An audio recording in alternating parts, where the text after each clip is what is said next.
My fellow Americans, Supreme Allied Commander General MacArthur and Allied representatives on the battleship Missouri in Tokyo Bay. The thoughts and hopes of all America, indeed of all the civilized world, are centered tonight on the battleship Missouri.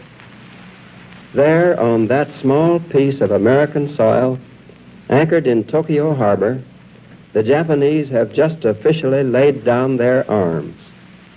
They have signed terms of unconditional surrender.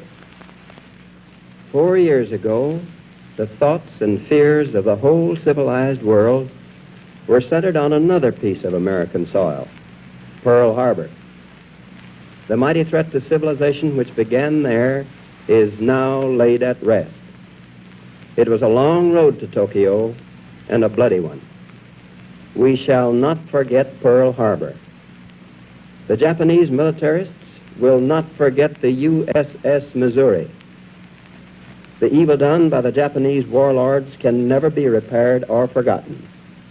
But their power to destroy and kill has been taken from them. Their armies, and what is left of their navy, are now impotent.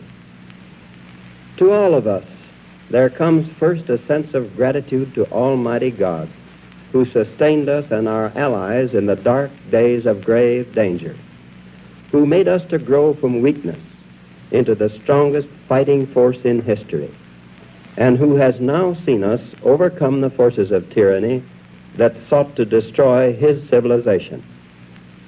God grant that in our pride of this hour, we may not forget the hard tasks that are still before us, that we may approach these with the same courage, zeal, and patience with which we faced the trials and problems of the past 4 years.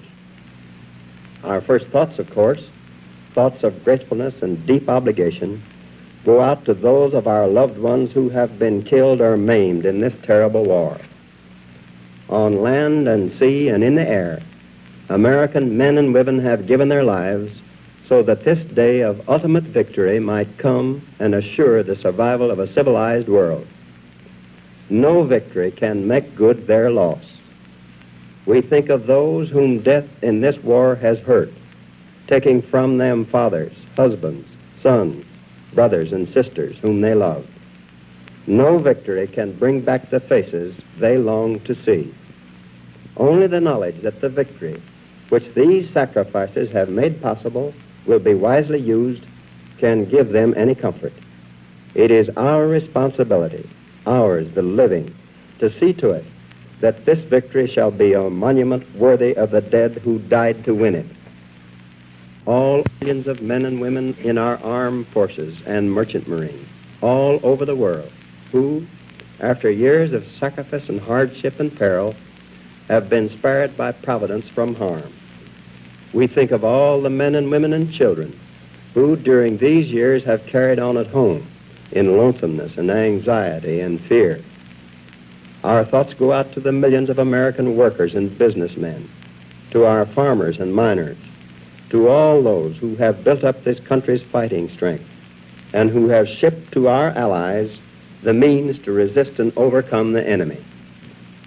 Our thoughts go out to our civil servants and to the thousands of Americans who, at personal sacrifice, have come to serve in our government during these trying years, to the members of the Selective Service Boards and Ration Boards, to the civilian defense and Red Cross workers, to the men and women in the USO and in the entertainment world, to all those who have helped in this cooperative struggle to preserve liberty and decency in the world.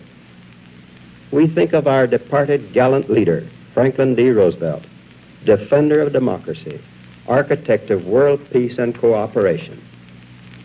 And our thoughts go out to our gallant allies in this war, to those who resisted the invaders, to those who were not strong enough to hold out, but who, nevertheless, kept the fires of resistance alive within the souls of their people, to those who stood up against great odds and held the line, until the United Nations together were able to supply the arms and the men with which to overcome the forces of evil.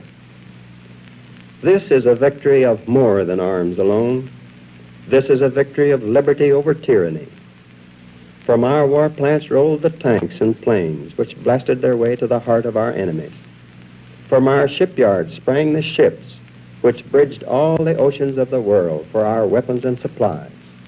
From our farms came the food and fiber for our armies and navies and for our allies in all the corners of the earth. From our mines and factories came the raw materials and the finished products which gave us the equipment to overcome our enemies. But back of it all were the will and spirit and determination of a free people who know what freedom is and who know that it is worth whatever price they had to pay to preserve it.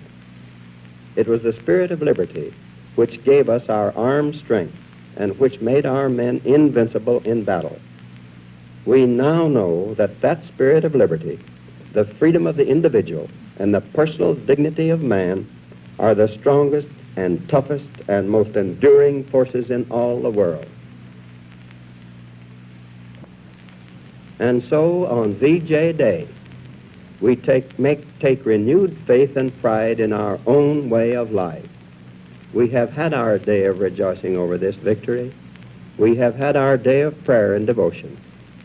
Now let us set aside VJ Day as one of renewed consecration to the principles which have made us the strongest nation on earth and which, in this war, we have striven so mightily to preserve. Those principles provide the faith, the hope, and the opportunity which help men to improve themselves and their lot. Liberty does not make all men perfect, nor all society secure, but it has provided more solid progress and happiness and decency for more people than any other philosophy of government in history. And this day has shown again that it provides the greatest strength and the greatest power which man has ever reached. We know that under it we can meet the hard problems of peace which have come upon us. A free people with free allies who can develop an atomic bomb can use the same skill and energy and determination to overcome all the difficulties ahead.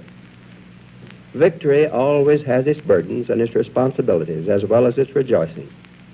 But we face the future and all its dangers with great confidence and great hope.